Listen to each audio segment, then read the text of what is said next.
Hey everyone, welcome back to the Peak and Flow podcast. My name is Dave Nixon, and today I'm going to be discussing the problem behind the problem.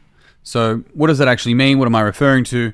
Well, one of the things I've learned over the years is that in many areas of society, we commonly find ourselves dealing with not the actual problem itself, but the symptom of a deeper problem.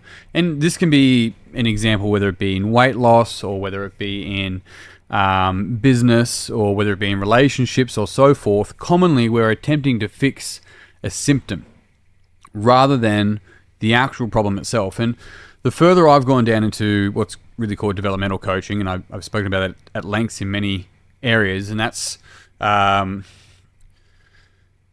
when looking at developmental coaching, what that is coaching to people's meaning-making structures, or how they basically make meaning of their own reality, how they structure their mind to make sense of the world.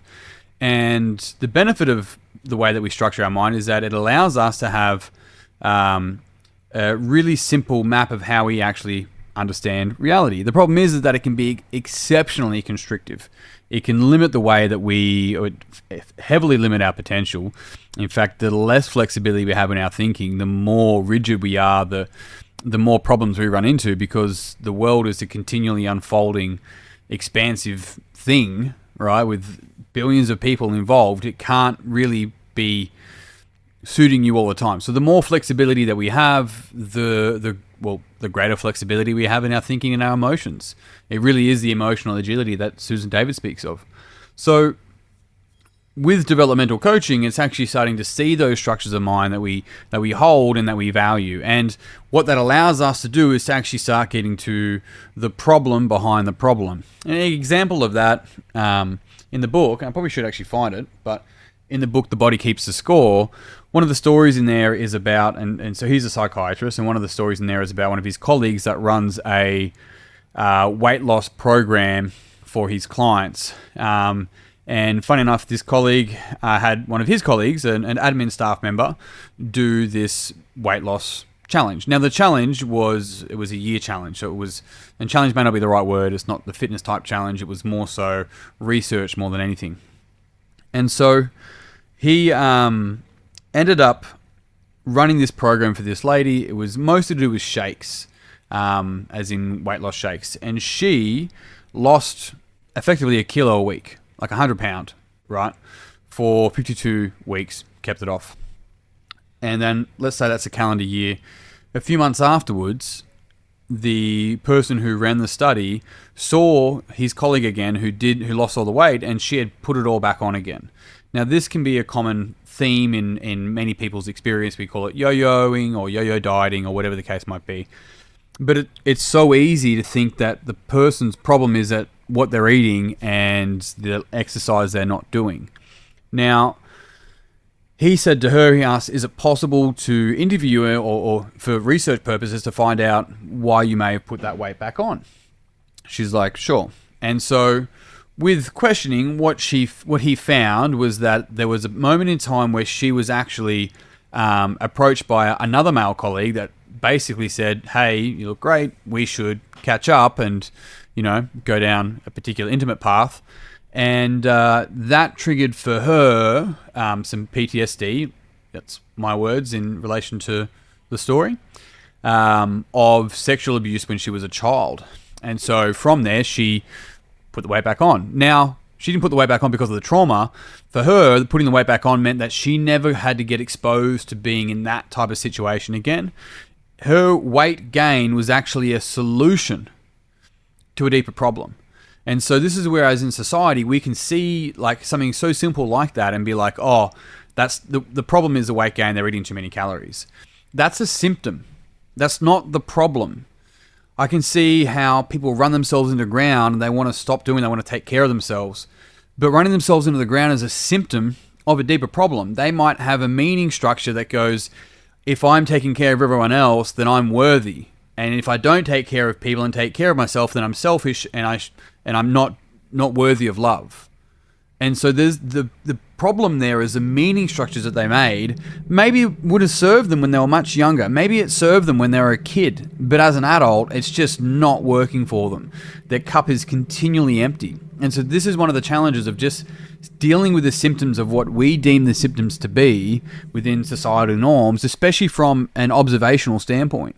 And what I mean by that is that what can we measure? We can measure wastes, we can measure calories, we can measure weight, we can measure training sessions, we can measure calories burnt.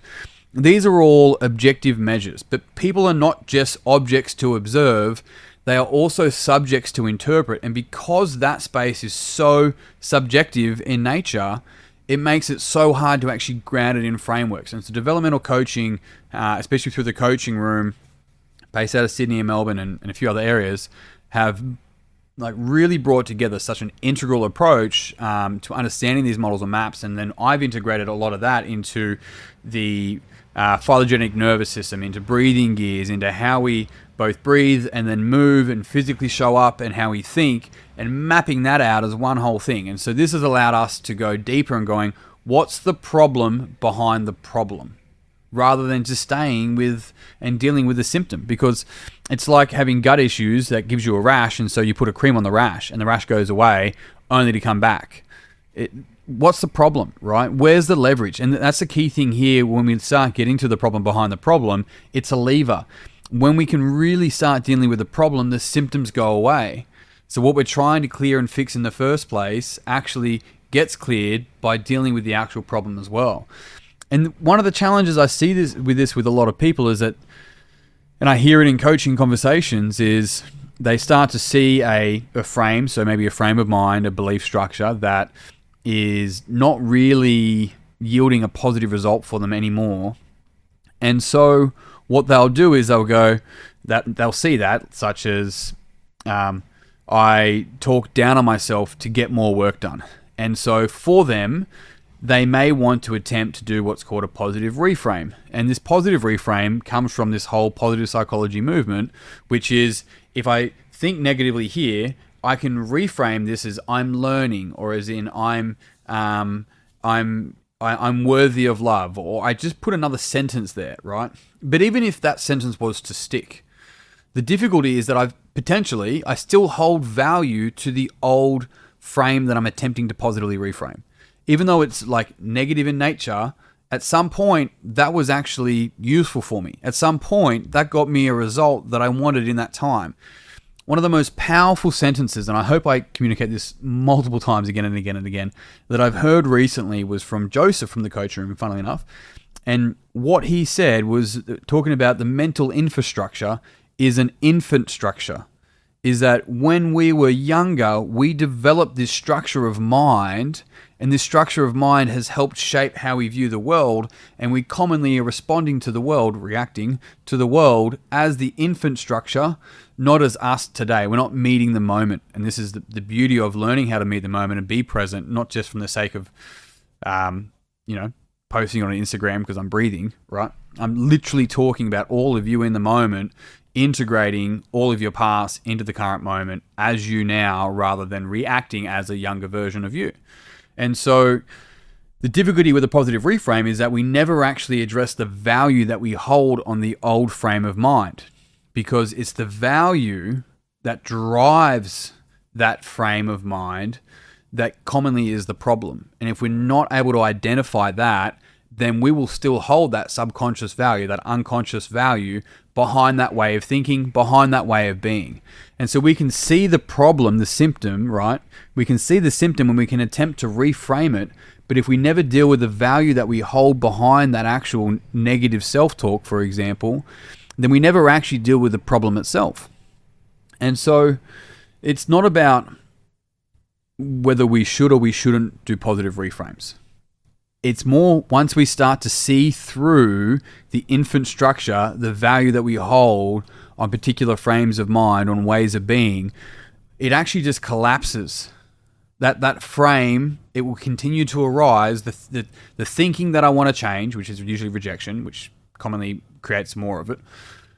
The thinking that I want to change won't go away, but the emotional pull that thinking has on you, the drive that thinking has over you will.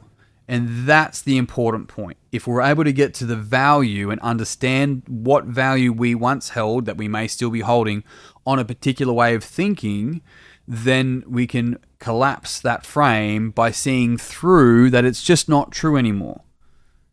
Right? But if it is for you, then carry on. It's not me to say, it's yours, right? And same me for mine. That's mine. And so when we get to the core of the issue, when we get to the value behind the problem of the symptom, then we start to truly meet ourselves, and we start to stop reacting as a younger version of ourselves, and we start to be able to choose how we respond to certain moments. But it takes time. But the time passes anyway. So, I mean, you may as well meet yourself, right? And it also means like the work that you do on yourself in this sense, and really get into the problem behind your problems. The work that you do on yourself is intergenerational, because it means that you're not passing these unconscious ways of being, these unconscious beliefs and structures of mind that may no longer serve you, that still may run you. You're not passing that on to the next generation. I mean, they'll have their own shit. Don't worry about that, right? Just like you did, and just like I did, of course. But the key thing there is that you're not going to be able to, you're not passing that meme on, right? You're what happened to you when you were young was not your fault. But as an adult, it's your responsibility. So what are you going to do about it? Well, here's a couple of things you can, right? When we start looking at these types of conversations, well, okay, maybe I took something away from this. How do I actually integrate that into my day-to-day life? The first, and always the first, is going to be an awareness practice. And so when you catch yourself running a particular thought or pattern or seeing a problem, it's really, really, really powerful.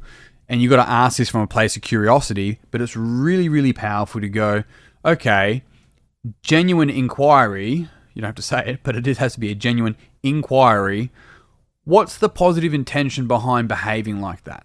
And people go, well, clearly there's no positive intention. Well, let's say there is, because at some point there probably was, right? You may not be getting a positive result anymore. I didn't ask what's the positive result. I said, what's the positive intention behind that, right? And if it's still you're not sure, another question that can come up for you, or you can use to see what comes up for you, is how could this way of thinking, how could this pattern of thinking once serve me? Where could this pattern of thinking potentially once serve me?